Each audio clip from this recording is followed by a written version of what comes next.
नमस्कार। आज धाराशिव जिल्ह्यामधील उमरगाव तालुक्यात बेळंब या गावी हा धाराशिव हरित कार्यक्रम राबवण्यात येत आहे आणि त्यानिमित्त या ठिकाणी 12,000 रोपांचं वृक्षारोपण आज करण्यात येणार आहे।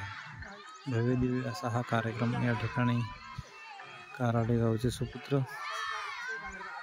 रामदास विष्णू जाधव हे ग्रामविकास अधिकारी असताना हा राबवण्यात येते आणि या ठिकाणी ग्रामपंचायतच्या मालकीच्या 1 एकर जागेवरती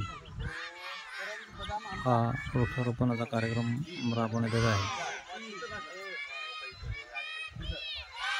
मियावाकी स्वरूपाची ही वृक्ष लागवड आहे आणि 12,000 रोपं 1 एकरमध्ये या ठिकाणी लावण्यात येणार आहेत। यासाठी सर्व हायस्कूलचे शिक्षक, प्राथमिक शाळेचे शिक्षक, आशा, अंगणवाडी सेविका, विद्यार्थी बहुसंख्येने या ठिकाणी उपस्थित आहेत आणि या ठिकाणी हा वृक्षारोपणाचा कार्यक्रम थोड्याच वेळात सुरू होत आहे।